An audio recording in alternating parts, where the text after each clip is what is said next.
Hello to our friends, and welcome back to Tantra and Tarot with Kelly, where I'm offering spiritual entertainment for the moment. Happy New Year, and it's going to be a good one. I am mixing things up this year and will be presenting astrological moments along with tarot readings.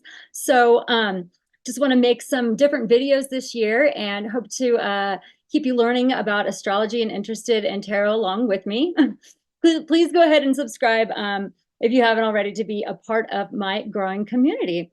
Well, this astrological moment is brought to you by Pluto moving into Aquarius, which will be active for the next 22 years. And it did just go into Aquarius last night on Saturday, January 20th. I'm filming this on Sunday, January 21st. And so let's go ahead and get started. I'll talk a bit about the transit, and then we will read the cards. So this transit is an Aquarius, and I just had a card pop up during the shuffle, which is the Five of Wands. So we'll see what that how that comes into play. Oh, and another one jumped on the floor. So let me grab that too. And we have the Six of Pentacles. So we will see how those continue to come into play as we are doing the reading. So let's talk a bit about Aquarius. Aquarius is ruled by Uranus and is, Seven of Wands and Three of Cups. So far we're looking at balancing our feisty energy and defending our happiness. Aquarius is revolutionary, evolutionary, humanitarian, inventive, independent, analytical, and genius. We'll be tapping into more of these seeds as the progression develops. And Pluto will bring us to the depths of these topics, where we will undoubtedly see massive change, death of the old, rebirth of ideas and relationships that were lost along the way. Bottom of the card bottom of the deck where I cut, we have the Son of Pentacles, which is the Knight of Pentacles, reminding us to take things one step at a time in this transition. So one thing you can count on at this point is change and more of it, new and more new. This transit is co-ruled by Uranus and Saturn. Bringing Uranus into the mix will certainly spice things up, as the last transit we had of Pluto moving through Saturn was solely ruled Pluto moving through Capricorn was solely ruled by Saturn. So at this time, we have Uranus in Taurus and we have Saturn in Pisces. And so get ready to see light bulbs going on and bubbles bursting and more earth shifting events. So I'm taking two I Ching cards, and I've got my tarot. We're going to pull a moon card and an animal spirit card. So it's time to feel good about feeling different. Be revolutionary about your personal evolution, with best progress being made when you detach from others and take time to do the inner work. If you were looking for a sign to make changes in your life, this is your sign that it is okay to do things differently. Not like the old status quo or the same boring routine, but it will take you to force you to have that creative action that no one else can do but you. And if you don't, you will certainly see a world around you changing rather rapidly, which may also spur you into action. But it is always important to plan your own blueprint and to follow the beat of your own drummer for best results. All right, looks like I just need one more card. I'm going to take an archetype card. So if all of this gives you anxiety, that is okay. However, overall, it will be a slow grow, not instant shifts, as Pluto does move very slowly. However, things will shift at the feeling level first. So be sure to honor those feelings, downloads, and revelations. Topics such as AI or digital currencies will continue to grow. So be sure that it is your mother on the phone and not some AI bot impersonator. Lastly, remember to find time to do analog activities and exit the digital world as much as possible, as we are humans after all and not computers. Okay, so let's see what we have for the cards. All right, so bottom of the deck, I have the Devil card, which is very interesting because that is the Capricorn card where Pluto was exiting, and this is the card ruled by Saturn. So along with some of those intro cards that we saw, the Six of Pentacles, the Three of Cups, the Five of Wands, and the Seven of Wands, we're starting going to be looking at how we can shift and have activities around what it is that we were stuck in. This can be patterns of addiction. This can be codependency. It may be that relationship that you think is honoring you and it's not. And you have to go out and just battle the storm to see whether or not it's going to be worth it for you.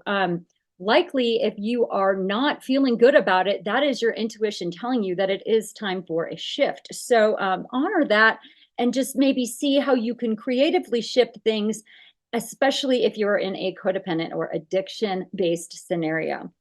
Past energy, we've got the Five of Cups. Current energy, the Hierophant, very good. Future energy, I have the Emperor, also nice. And the main energy I have is the Ten of Wands. And as we're looking at the whole year, I will say that, this can very much be a Taurus card, also Sagittarius. We do have Uranus in Taurus. And this is absolutely our Aries male, our cardinal male, fiery sign. We see the eclipse up there. We are having eclipses still in the springtime in Aries and in the fall. That is where our North Node is at the time. So absolutely following the direction that your inner drummer wants you to take right now may mean that breaking out of codependent relationships could mean that you are spending more time on your own, working through challenges and plans that you have that will help you define your morals and your values even more as you release the things that no longer serve you and you finish up long tasks lists that you feel like were never going to end. And I should also mention that we may have felt guilty. We may have felt like things were our fault, or that we look back at the cups that were spilled and we're feeling down, and that can make it hard to have those transitions. It can make it hard to move into the new, but focusing on what is over and what is clearly over will help you define new goals for yourself so that you can be the one in charge and not somebody else. So very good lessons as we're working with Uranus, that independent nature, and Saturn, which is more of the authoritarian nature. So balancing those out is going to be very important. We have a moon card here. It is gibbous moon. You're very close to achieving your goal. And this is that growing full moon. And at this time, we have the growing full moon as we're headed towards a full moon in Leo, which will oppose this Sun and Pluto that we just have moved into Aquarius. So see what energies are building within you at this time, and you may get more answers as the full moon is exact here. I believe it is early next week. So just be aware of that. We are pregnant with ideas right now. We haven't come to the completion, but it says you are very close to achieving your goals. So at that time of in the middle of the goal achievement, we may feel like there is still a lot to do. But just keep your head up high. Don't get confused in the moment. We are still working through many shifts right now. Things have not landed where they are going to at finally. So don't get stuck or set on what you are currently seeing as the outcome of your actions. There are going to be many, many more outcomes, and just sit back and patiently see what is going to happen here. Oh, this is beautiful. Look, okay, so for the animal spirit card, I have the crow, but then I also have the crow on the Hierophant card, and the crow on the Hierophant card is holding the key. And a lot of times in astrology or as we talk about the asteroid of Chiron, Chiron represents the key. So the key here, I think, is really doing that inner spiritual work as it applies to the pain that you have yet to move through, so that you can be a wounded healer for somebody else. There are wounds that you need to move through. We see those here in the past. The key is going to be working with Chiron as it's conjunct that North Node in Aries. And what's going to come up for you? Well, that exact conjunction is happening around 17-18 Aries here over the next month or two. So it's really going to highlight the pain that you have yet to move through. And so listening to that inner drummer, really understanding the spiritual side of it and what you are learning is going to be vastly important right now. I will set this aside. We will read a few more keywords here in a moment. Love it. So for the romance angel, I have calling in your soulmate. Your prayers, affirmations, and visualizations help bring you together. And oftentimes the soulmate is someone that you weren't expecting. It was not the type of person that you would have, say, written about as your dream lover. It's someone slightly different, and that person reflects back to you the true you and not the nature that you may wish them to see in your head. You're like, oh, well, I hope they think I'm this amazing person, but they keep reflecting back to me my flaws. Well, don't take it personally. Work on your flaws, work on the inner you. It's just a mirror. The relationship is a mirror for you to find those solutions. So even if it didn't look so pretty, still be thankful for that reflection, because there are certainly interchanges and little bits and pieces of yourself that you may not have noticed that now are coming to the forefront for you to work through, shift, modify, alchemize is perhaps the key word that we need here. And as we saw that, like 5 of Wands, 7 of Wands, you may be feeling feisty, you may be feeling like arguing these little points that just don't really matter. Take a look at the bigger picture and realize, like we said, that this shift is going to take time. It's not going to happen just overnight. So the archetype card I have here is Seeker. And it says, thirst for wisdom and truth wherever they are. Much like a Sagittarian, we do have a person headed out into the desert here looking for the truth, shadow attribute, inability to commit to a path once found. So we may be finding those truths that we know, but we may have a hard time sticking to the path because of that energy that we were so used to, that thing that we did over and over and over again that we thought brought us happiness, but maybe it was just a pattern. Maybe it was just something that we were used to do, or that we were conditioned to do by our parents, by those that we love, and by people that we thought were accepting us for who we are. But being different is the key here, and seeking what maybe you rejected inside yourself that is now up for grabs as we're working with the North Node, as we're working with the inner spirits that are guiding us to say, hey, now's the time to work through that. Like, you can't push it into the closet. You can't sweep it under the rug. The bulge is getting larger under that rug, and people can see it now. That closet doesn't even shut. So let's clear it out. Let's figure out what needs to be let go of, what needs to be released, so that we can find that inner light and make it shine even brighter. Well, let's read a bit more about the Crow card here, and then we'll do our I Ching. For the Crow card, it is an air card, so it speaks of the heart, and it speaks of flying into greater heights, using your wings, seeing the sky for what it is, looking up for the answers. And it will certainly be shown in nature as well, as you see the blackbirds, as you see the crows. Maybe they're sitting around your house, maybe they're flying near a place that you used to hang out. It could represent strong emotions around that which you are changing. So it says here, the crow has long been a symbol of magic. A crow personality is drawn to the supernatural and has a gift for seeing the unseen, much like Pluto. knowing the unknown. It says that the crow holds within its mind eye three realities: past, present, and future. And we saw those three cups in the shuffle. Crow energy is potent and should only be tapped into when the mind is clear. Those with crow tendencies must balance their lives with healthy diet, joyful friends, and regular self-study. So certainly speaking of the communities in which you surround yourself with, which is very Aquarian, who are those people you're surrounding with? Are they keeping you trapped, or are they showing you the light?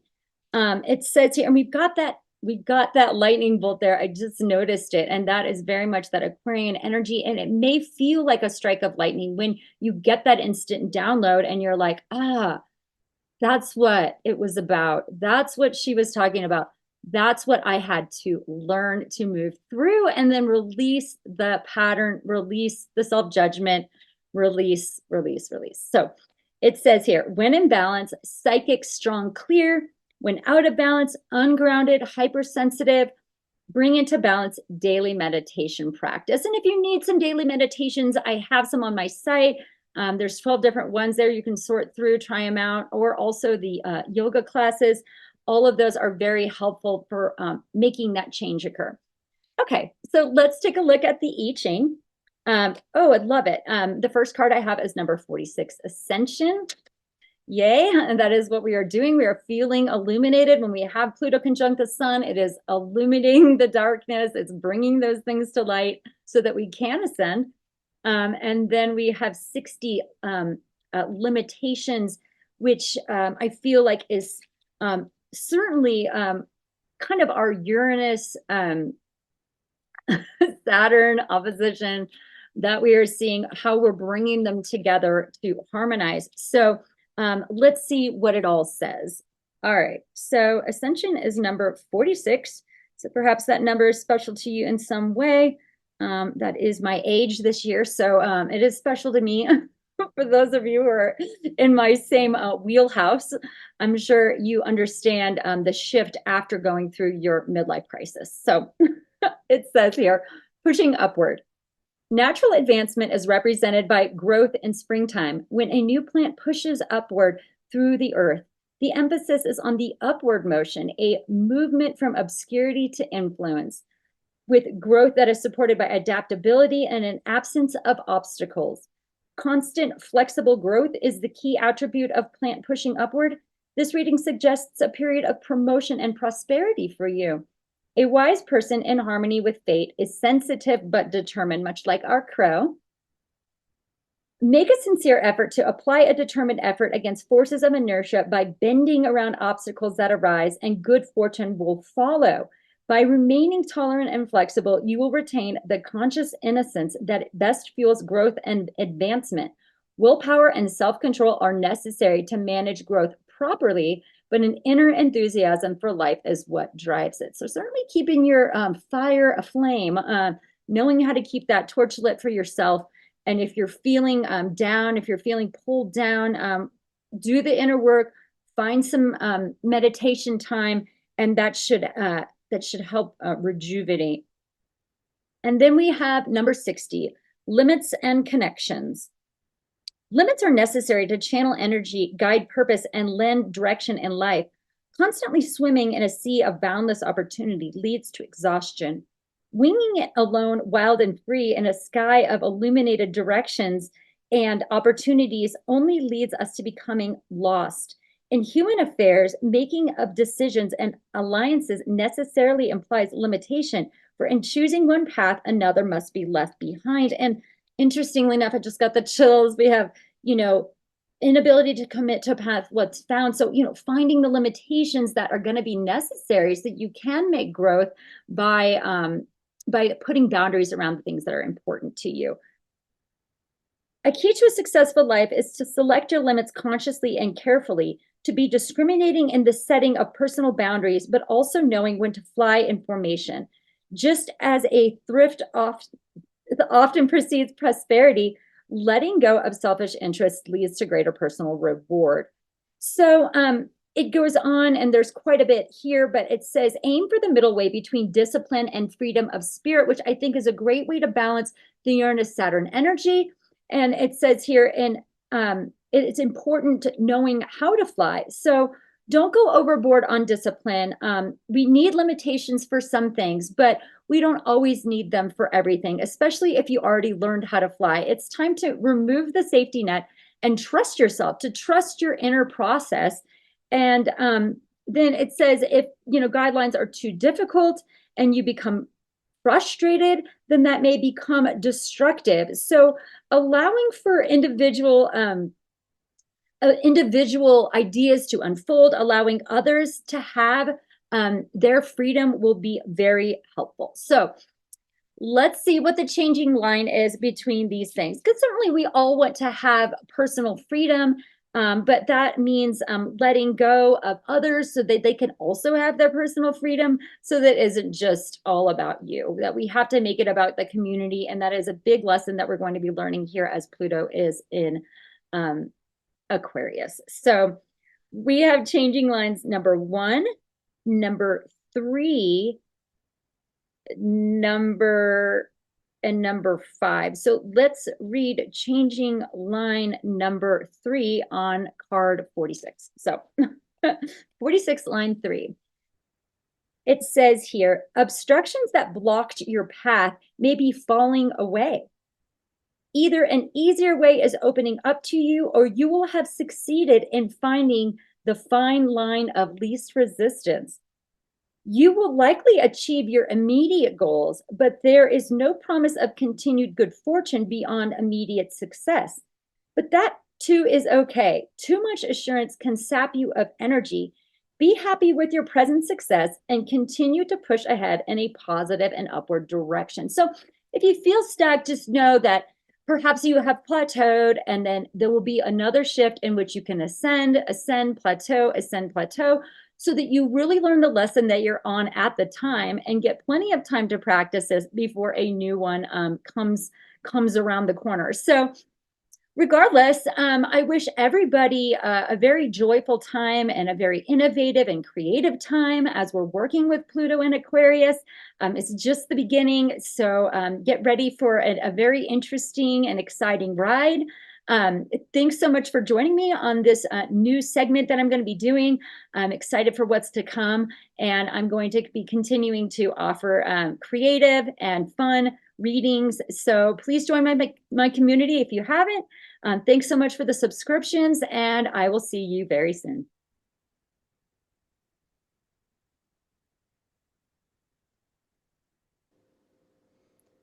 Please subscribe to my channel for more Tantra and Tarot.